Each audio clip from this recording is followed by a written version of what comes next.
Once upon a time, a terrible witch turned a handsome prince into a frog. Once upon a time, a powerful wizard turned a frightened little hobbit into someone who saved the world from darkness. Once upon a time, an intrepid YouTuber turned 6 or 7 of his listeners into people who could sculpt space and time and sound itself. Magical stories of transformation. We really never get tired of them, do we? In the world of stories, the gateway to this magical world is Once Upon a Time. In the world of electronic music, the gateway is Spectral Morphing. And that's what we're going to talk about today. I will lead you through the steps of performing spectral morphing functions in Composer's desktop project, one of the most powerful pieces of free software I've ever seen. The links to download it are in the description, and the link to my other video, which is an introduction to its basic functions and how to set it up, are also in the description. So before we get into that, it's time for me to ask you to like and subscribe so that we can stay in touch and I can continue to tell you more. Go ahead. Like, subscribe. I'll just wait. Okay, thank you. Thank you so much. This is also the point in a YouTube video where the person who made the video usually discloses their financial or other relationship with the producer of the hardware or software that they're talking about. Sometimes they say things like, they sent me the hardware for free, but they have no control over what I'm going to say in this video, yada, yada, yada. My relationship with Composer's desktop project is, of course, exactly the opposite of that. I give them money because the software is free, and the people who make it and document it continue to put lots of work into updating it and making the learning materials better and more helpful to you, and I want to support that. And frankly, I want you to support it too. So that's why I'm telling you that the first video that I made, I gave them $100, 100 British pounds sterling.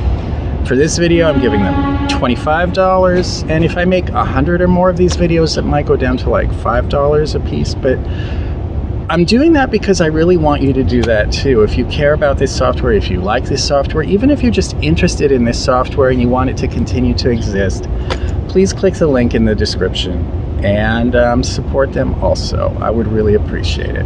Tell them that Christian sent you. So, okay, let's get right into Spectral Morphing. Okay, so here's beautiful SoundShaper 6. You can already easily see that it has a very glamorous dark gray interface, and it's got some really nice additional features that I will show you as we go. I'm going to show you how you load sounds into SoundShaper for a spectral morph. I'm going to show you a couple of the spectral morph features that I like and enjoy, and then I'll walk you through them. And one of the most important things we're going to learn is how to select more than one input file. Now, I've got some electronic bleeps and bloops over here, and I've also got some classical music, and I thought that would make a really good contrast for us to morph them one into the other. That's what I did in the intro. So let's pick a wave to put in cell A0. We're just going to drag it in. If you didn't watch my other video, stop. If you didn't watch my other video, the intro demo that tells you how to do all these things, please do that. Now we are going to need an analysis file so that the spectral morphing functions can go to work on that. We're going to need to do a spectral analysis file. So we're going to click here. It actually doesn't matter which cell you click on as long as it's in that row. Let me just prove that to you. We're going to click on cell A5, and we're going to ask for a phase vocoding analysis. This is the really important feature that's how you switch back and forth between analysis files and synthesized wave files. What we've got right now is a wave file, and we need an analysis file. An easy way to remember which one you need to do is this indicates the file that goes into this process. So a white file, which is what we've got here right now, because we loaded a wave file, is a wave file. It's a sound file. So the one that you want to select is the function that's going to work with a sound file, where it's going to analyze it and it's going to create a blue analysis file. And there it is. As it always does, once Composer's Desktop Project does a process for you, it places it in the cell, color-coded, and it begins playing for you. It sounded exactly the same as it did before, because CDP has the ability to play analysis files for you. But they're not sound files, they're analysis files. They're spectral analysis files that include a vast amount of information that is going to make the spectral transformations that we're going to do possible. And so when we want to reverse this process and resynthesize the sound into a wave file, this is how it's going to remind us. We're starting with a blue file, an analysis file, and we're going to click the blue function. Just showing you these little extra features. We need a second sound, and here's how we're going to do that. Let's try Warble 1. Drag it into B. I actually think we should click B first, just to make it super clear to the program what we want to do. I have no idea if that's necessary. I just find it comforting.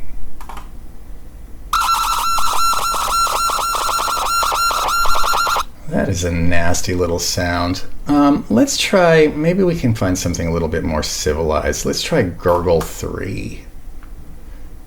Let's see if it successfully loads into C0.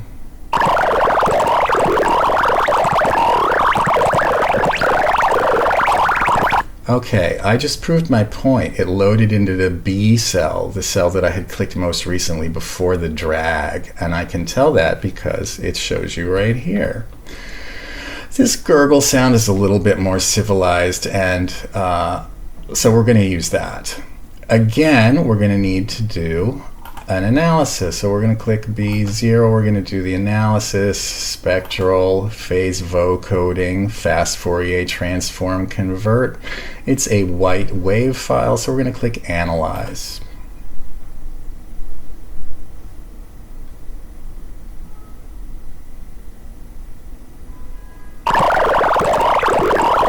Now the reason that took a couple of seconds is because spectral morphing, we're going to be using sound files that are maybe 30 seconds long. This one is 34 seconds long. How do I know? It tells me right there.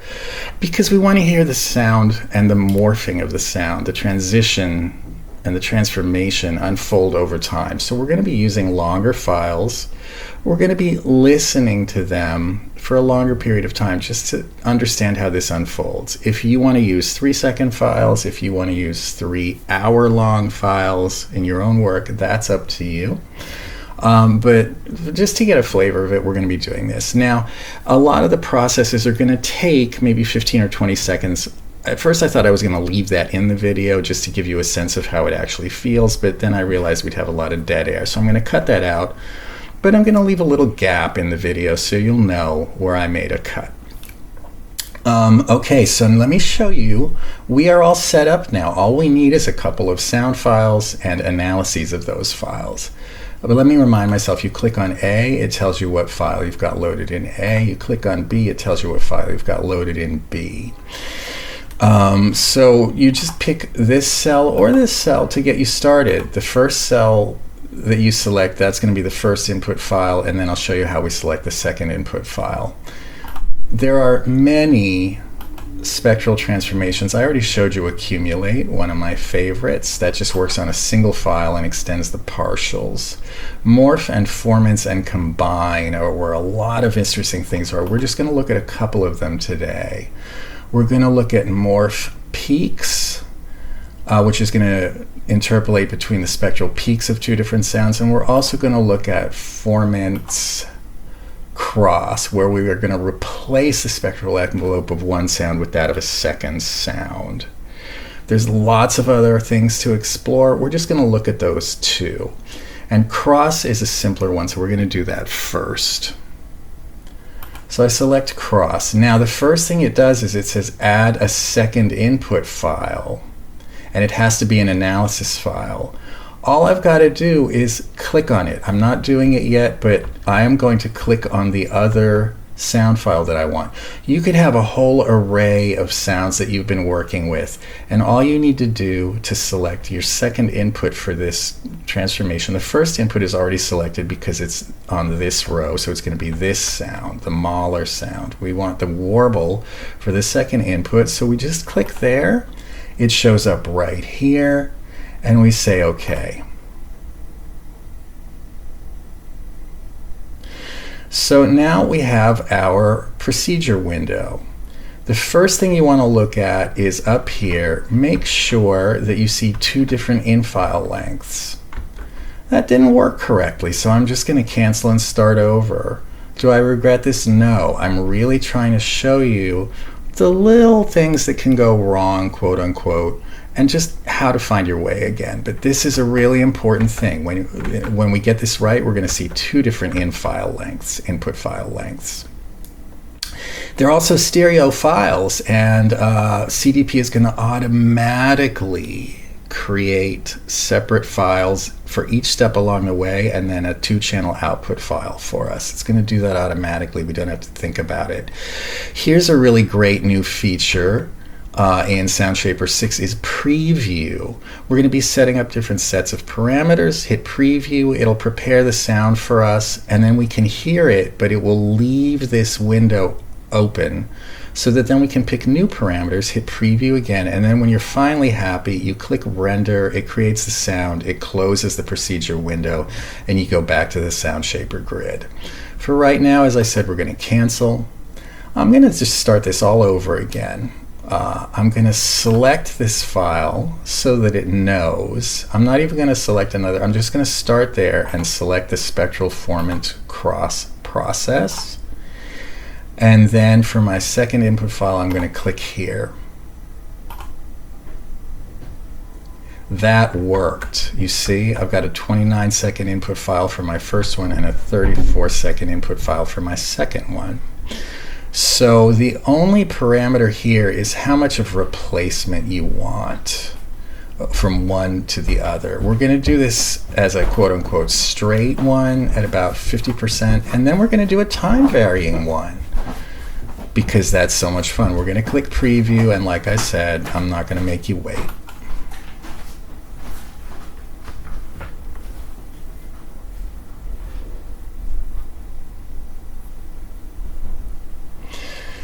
Here you go. When you see processing finished, it's done. And when this stops being yellow, it's done. Let's hear it.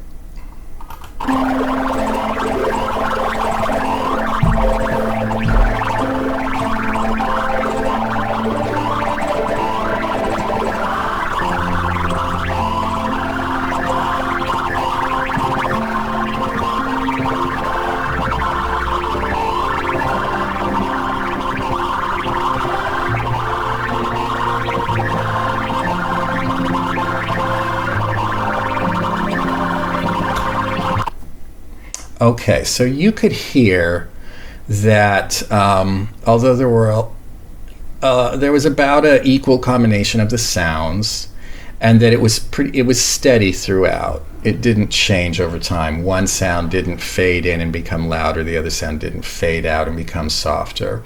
So as I showed you how to do in the demo, we are now going to do a time variant file. And what it did was it offered us a sort of maybe typical data file. In this breakpoint file, this is the time point in seconds in this column, and this is the level between 0, which is the first sound, and 1, which is the second sound. You can see that it's sort of a, well, let's see what it would look like. Edit. Open. This is what this looks like right now. It's not linear, and we can adjust it right here. I'm going to make it pretty linear, and then I'm going to make it not linear. So we'll say OK. It changed the values. It automatically scaled these values, the time values, to the length of our input file. We need to say save changes for it to affect the process we're going to run, and we're going to click preview.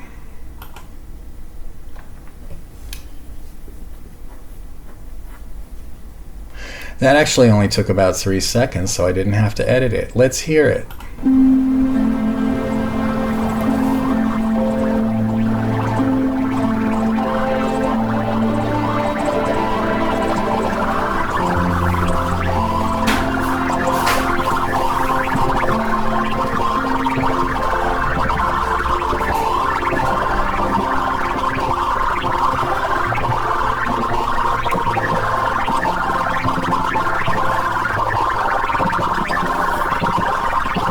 Okay, so now we heard a gradual transformation, more Mahler over here, more gurgling over here.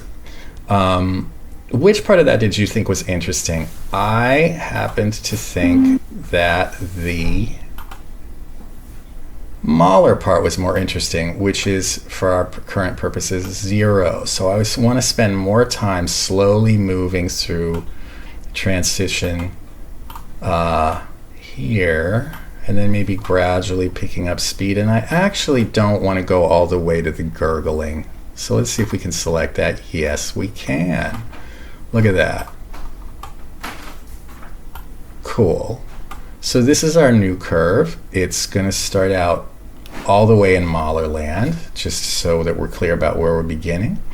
And it's going to gradually increase. Actually, I would like to kind of rapidly increase and then sort of stay in this middle range for about 10 seconds and then go drifting back up, but not all the way. You can see how easy that was. And we're going to say we are in a data editor window. We're going to say, OK. We need to save the changes. It automatically wrote our changes, and I added a breakpoint. Remember, all I had to do was click. Save changes. Go. That was super fast. Let's hear it.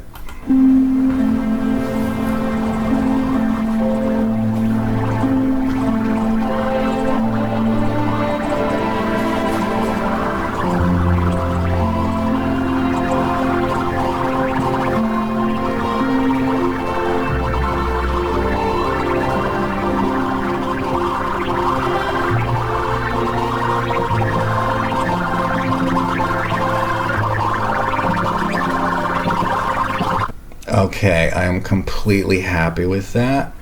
And so we're going to click render. Stop. So again, this is the process we just did, this formant cross. And if I want to redo it, I just double click on that. It'll first ask me for a second analysis file. It'll say you already picked one, and then it'll open the window. Again, we can check that I have 2 different input files, and I can change my values. I don't want to do that. I just wanted to show you how I could reopen it. I like that sound. So as I've mentioned to you, we need to convert it back. We need to pick the blue process. Spectral, phase, vocoding, convert. Pick the blue process. That little blue is to remind you that's the one you want to resynthesize the sound. There you go. It's done, and I am going to save it now. Save. I'm going to call it, this is not the folder that I wanted. What's the folder that I wanted? I'm not sure.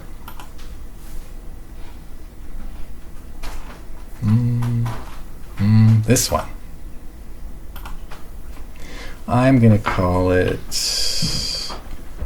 Mahler 1 cross gurgle 3. And I faded it. All right. So now we're going to try another one. Well, first what we're going to do the reverse process, which I really think you should do every time you do a morph, just to see how it sounds when the input files are reversed. So what we're going to do, and this will just give you a reminder, I pick the initial sound. I just click on that. I don't have to worry about clicking another cell in this row. I click on that sound. I'm going to select the same process, which is formant cross. It asks me for an input file. I click here. This is the analysis file for the first sound, and I say OK. Now again, I have different values from this input file and this input file, so I set it up correctly. We're gonna do, oh sure, let's do a time variant file because it's going to give us a tour of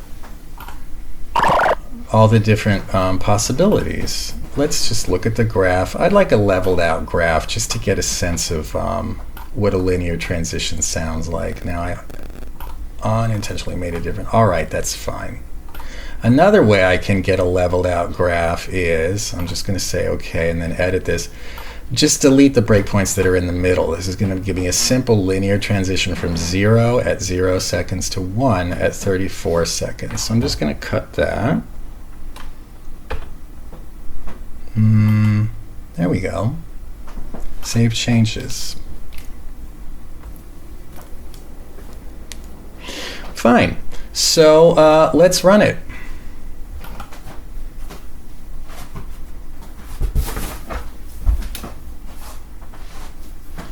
That took 6 seconds. This program is really amazing. Let's hear it.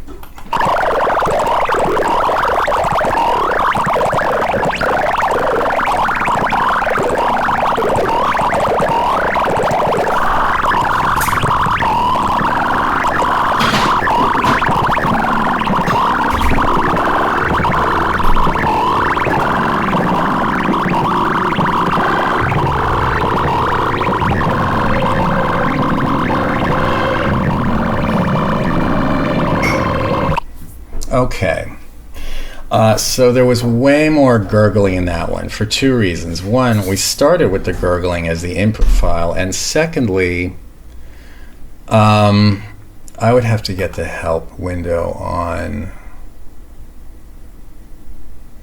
this function, but it's taking the spectral envelope of the first sound, which is much more dramatic. The gurgling spectral envelope has a lot more going on. The Mahler spectral envelope is probably a lot smoother and more stable. So that's why we had a lot of gurgling all the way through. I don't know about you, I liked this section the best. So we're going to edit our breakpoint file to concentrate on that part. Now, because the gurgling is the first input file, that's 0. So we're going to edit our, actually, I liked OpenX better. We're going to cancel that.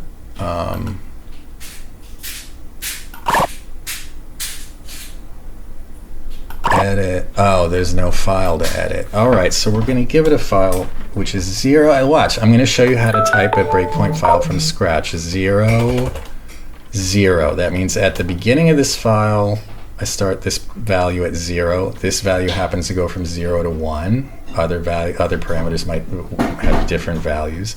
And then at the end of the file, which is 29 seconds or so, we're going to have 1.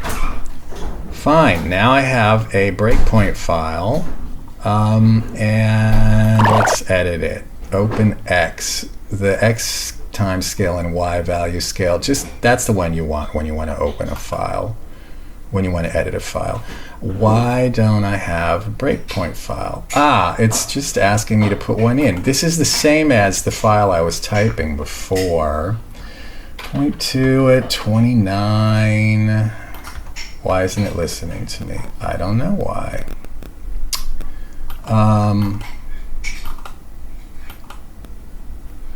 Okay, that's fascinating. 29. How do I get that to be? Okay, that's how. That isn't how. Let's start all over because I don't know what's happening right now. cancel, scale, oh, okay, edit, open X.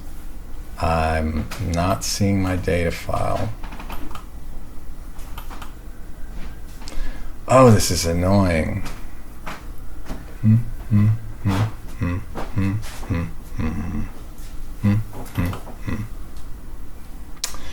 Okay, fine, let's give it data values, 0, 1, 1, and 1. Save the changes, edit it. I think I needed to say save changes first. Anyway, the gurgling is over here. I want to get away from the gurgling. The good stuff is sort of between 6.6 and 1. So let's, I'll tell you what we're going to do. We're going to wander back and forth a little bit. We're going to coyly wander all the way into Mahler land and take a little detour back into gurgling, maybe a little bit more even than we had before, and then go back out.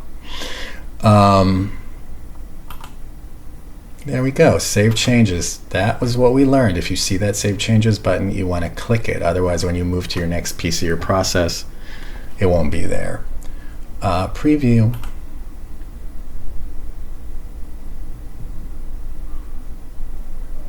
Processing is finished. Now, you can see with your eyes. Remember when it was all gurgling, it was all looked like this? See, not just with your ears, but with your eyes, you can see that we're looking more at the spectral envelope of Mahler land more. Let's listen.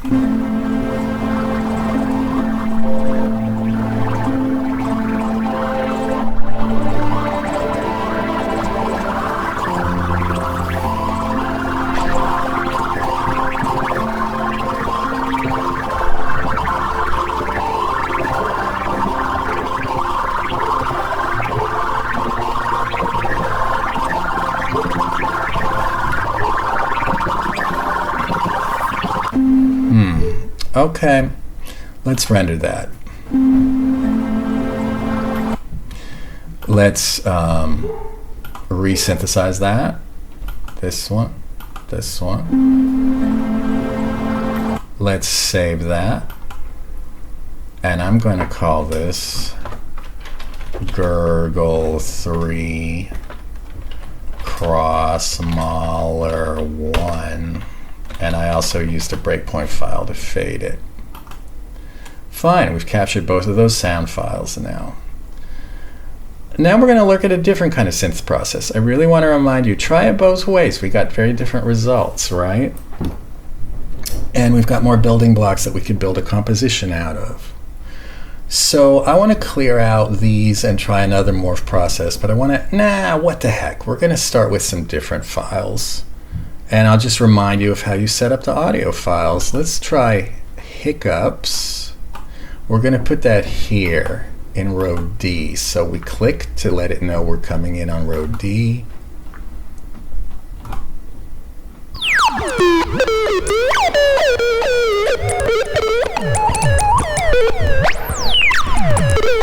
That is a hilarious sound. I heard that sound and I thought that would go so well with Mahler. I think it's going to be like chocolate and peanut butter. What do we need to do next, kids? Produce a spectral analysis. Convert. It's currently white. We want to turn it blue.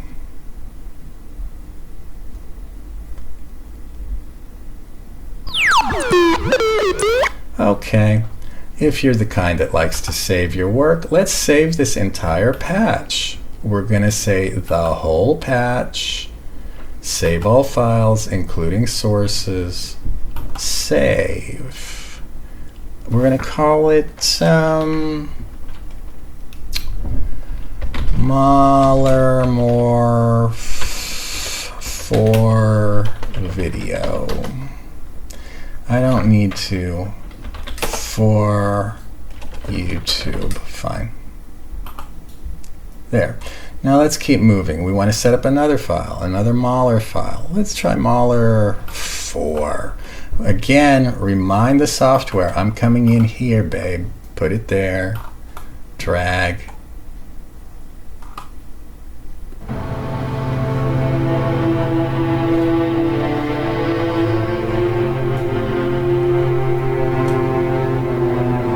That's going to be fantastic. And it's here, and we want an analysis file here. Spectral, phase vocoding, fast Fourier transformation, convert, analyze.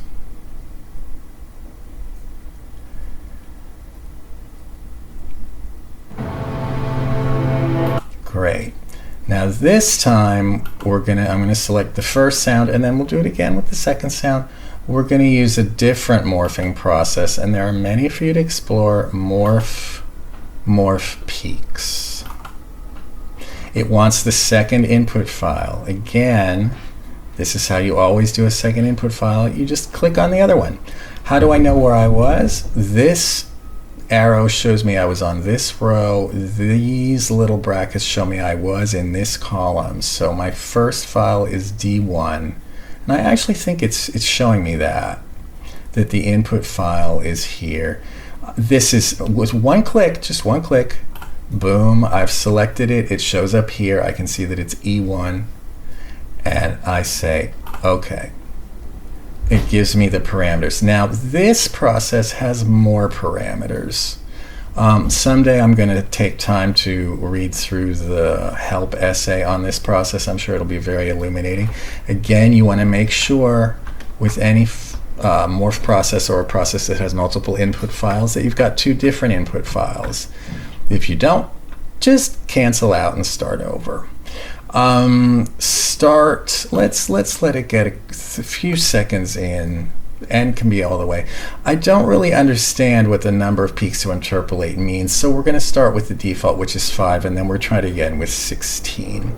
Exponent means, do you want it to have an increasing slope like that, or a decreasing slope? Do you want it to be logarithmic or exponential? I really like to have the transition that happens in a steady, gradual way, so the line I'm making with my mouse right now is linear, and that's reflected by value 1, so I'm actually just going to leave it at that. This fun little button that I never use is random. Well, you don't want to anyway. We're not going to do random. You can do random on your own time. We're going to do 1 or close to 1. That's close enough. I could also type it in, but so those are the parameters we're going to work with. Let's let it rip. 20 minutes. Okay, that process took a little over a minute, so I did cut that out for you. Let's hear it.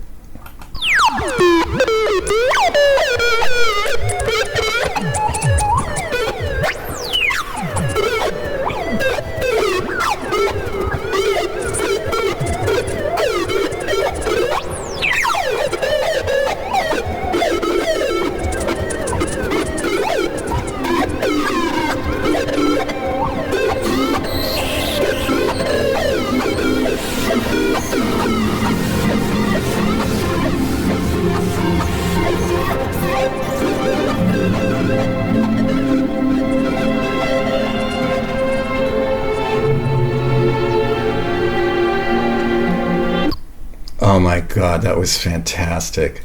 You could hear, I can't characterize how this was different from the cross formants morphing, which was a much simpler process and happened a lot faster. It was just a lot richer stuff was happening in here. Now, in this process, as far as I can tell, there is not a time, there's no time variant parameter. So you can't alter the degree to which the transition from one sound to the other is happening. However, you could cut out the parts of this that you thought were interesting and either like time stretch them or accumulate them or make a whole bunch of them and collage them together. I just thought that was fantastic. I would definitely save that sound. What I'm going to do is we're going to try 16 peaks. That's the only change I'm going to make. Sometimes you're going to want to change a whole bunch of different parameters, but in science, we know that if we change a bunch of different parameters at the same time, we don't know what is going to when we hear the result, we don't know what it's going to be due to. So we're just going to try go from 5 peaks to 16 peaks. I'm not even quite sure what that actually means. Number of peaks. So we're going to find out. Okay, it finished. That took, I think, about 1.5 minutes.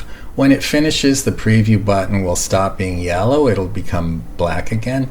And also you'll see this, now you can't see it because I messed it up, but in the bottom corner, it'll say processing finished. So you can always try clicking the play button. If it's not finished, it just won't play. You're not going to hurt anything. Let's hear it. I can't wait.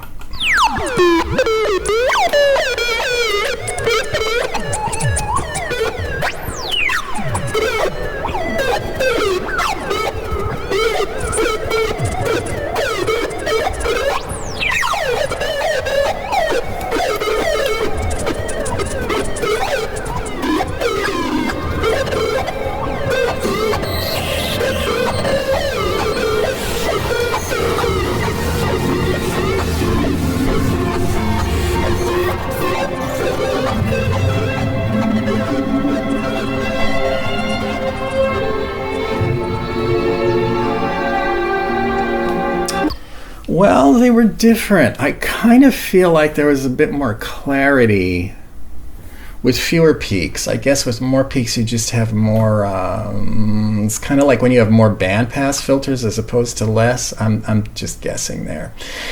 I'm gonna take 8 as a sort of compromise between 5 and 16 that's closer to 5. And I'm gonna click render and just commit to that.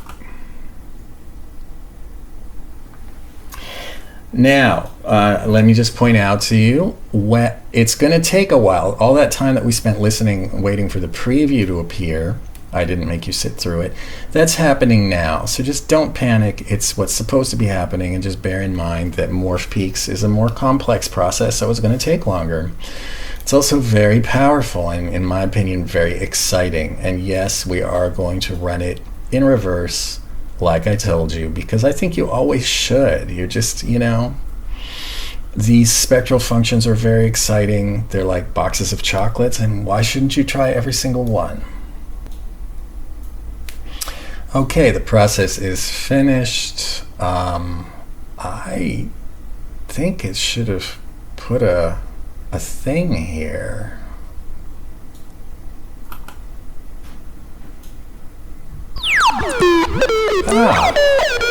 Okay.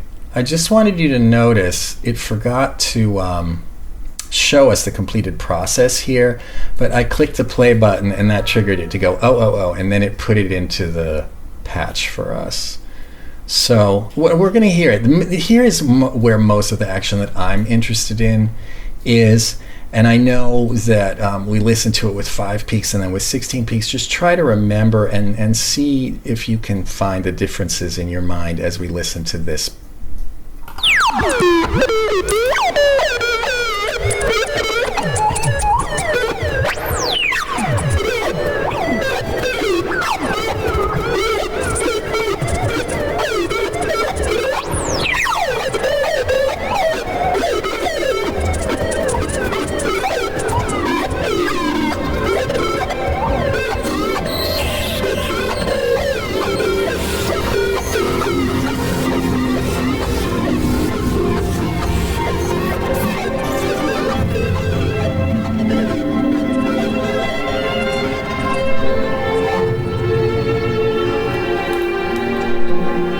All right, that was amazing. So we're going to resynthesize it and save the WAV file. PVOC-FFT, it's a blue file, so you want synthesize or resynthesize. Very quick little process. Now we can save it. Click here, click save. Save it as a WAV file. Hiccups. The process was morph peaks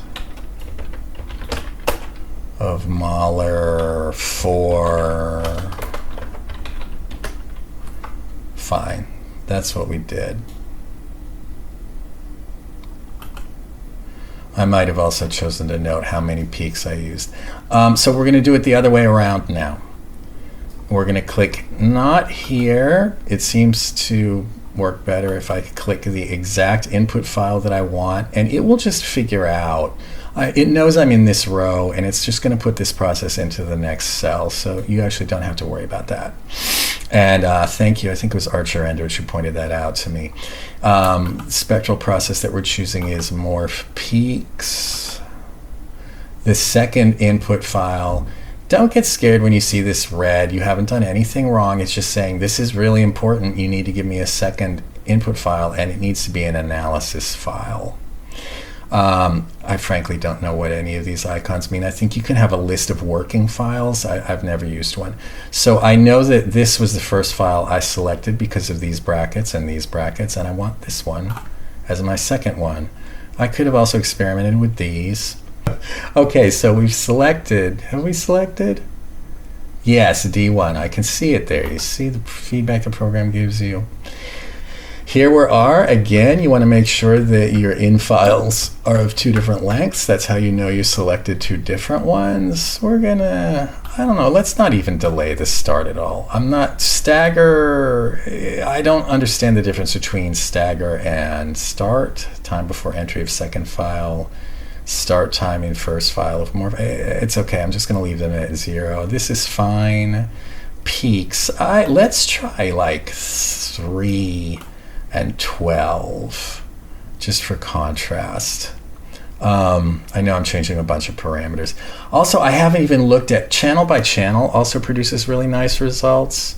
Tuned can be interesting. Try the different processes. This will be a really long video if I do them all, so I'm not going to. I'm going to leave something for you to discover. Okay, it's finished. Let's hear.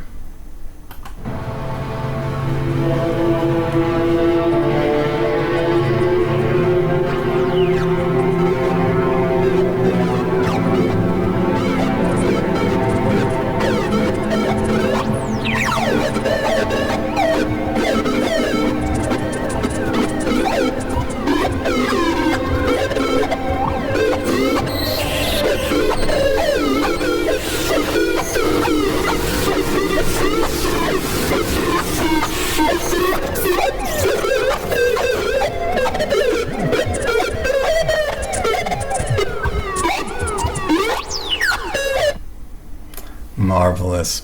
Let's try it one more time with 12 peaks. 12 peaks. It's finished. I didn't make you wait. It was a little over a minute. Don't press preview again or it's going to run it again. Just press play.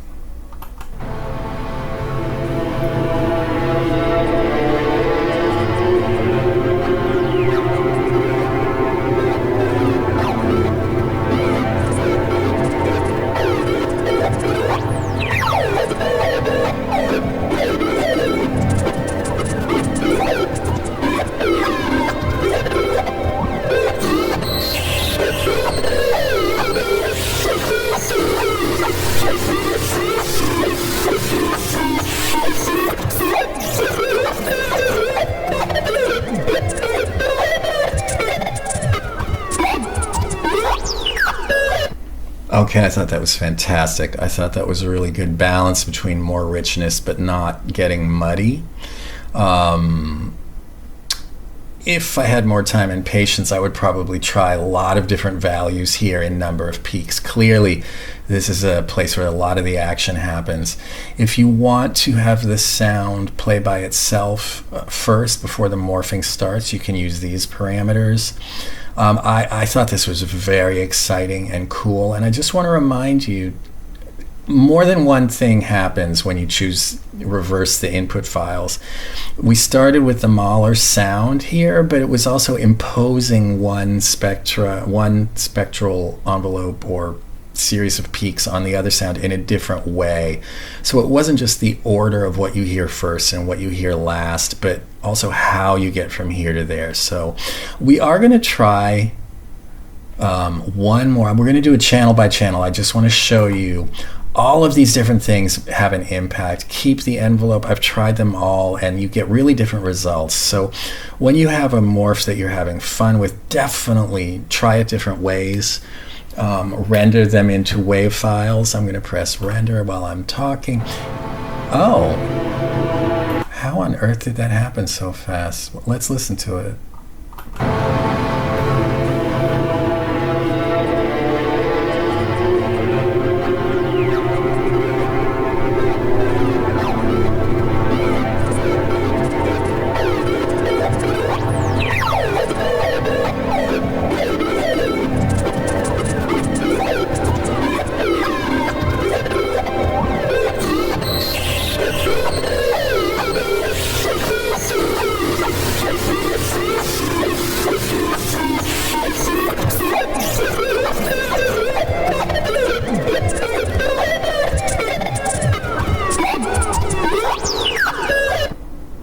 Okay, I'm not exactly sure how that was different, but it was.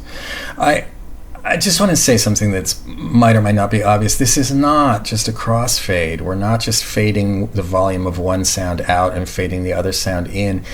One sound is being forced to sing through the other sound. One sound is being recast into the shape of the other sound. You can use whatever metaphor makes sense to you, or don't use a metaphor at all. I'm going to reconvert this back into resynthesize this. It's a blue file, so I want the blue one. I'm going to save this because it was pretty. And this was,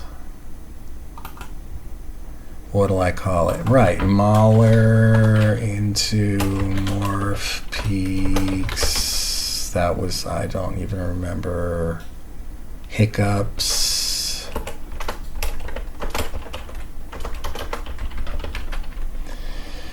With 12 peaks.